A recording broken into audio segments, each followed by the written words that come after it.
এর থেকে সহজে কোনো নাস্তা রেসিপি হতে পারে বলে আমার মনে হয় না।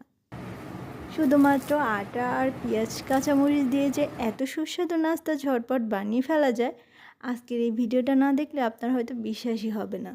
আমি এখানে কিছু পেঁয়াজের খোসা ছাড়িয়ে নিয়েছি। পেঁয়াজের পরিমাপটা আশা করি দেখে বুঝতে পারছেন, তবে এগুলো দেশি পেঁয়াজ। আপনি মাঝারি সাইজের নিলে 3টা বা 4টা নিতে পারেন। পেঁয়াজগুলো খুব ভালো করে কুচি কুচি করে কেটে নিতে হবে। এবারে কাঁচামরিচ কুচি দিয়েছি।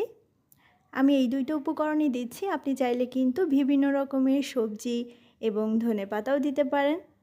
একটুখানি হলুদ গুঁড়ো এবং স্বাদমতো লবণ দিয়ে দিচ্ছি। খুব সহজেই এই টাইপের স্ন্যাক্সগুলো কিন্তু দারুণ সুস্বাদু করে ফেলা যায় এই রকম রেডিমেড টেস্টি মশলা দিয়ে। বিভিন্ন ব্র্যান্ডের মশলাই এখন বাজারে অ্যাভেলেবেল আছে, আপনি যে কোনো একটা মশলা দিতে পারেন, খেতে খুবই মজার হবে। এখানে মশলার ক্ষেত্রে কোনো ধরাবাঁধা নিয়ম নেই, আপনি আপনার পছন্দ মতো মশলাও দিতে পারেন।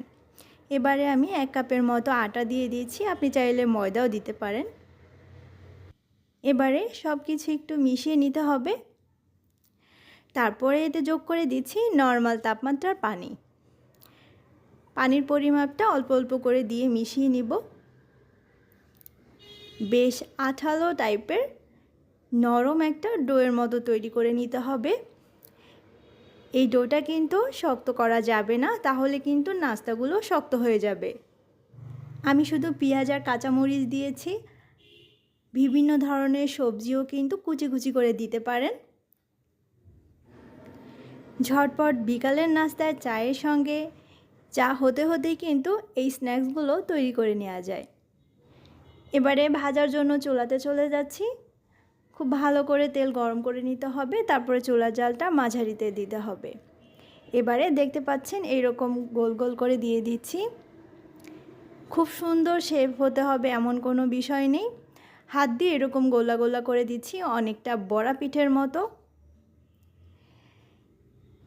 এগুলো দেখবেন তেলে দেওয়ার পরেই অনেকটা ফুলে যাবে। নেড়ে চেড়ে লাল করে ভেজে তুলে নিব। আপনি যদি এটা বাসায় তৈরি করেন তাহলে আমার একটা টিপস থাকবে, সেটা হচ্ছে এই ডোটা কিন্তু অবশ্যই নরম করে তৈরি করবেন, পানির পরিমাপটা কম দিবেন না, তাহলে কিন্তু শক্ত হয়ে যাবে, খেতে ভালো লাগবে না। বেশ নরম করে তৈরি করে তারপরে বানাবেন, দেখবেন কতটা ক্রিস্পি হয় এবং খেতে কতটা মজার হয়। আচ্ছা, এটার নাম কি দেওয়া যায় বলুন তো? ঝাল পিঠে নাকি ঝাল বড়া? আজকের মতো বিদায় নিচ্ছি এখানেই। আল্লাহ হাফেজ।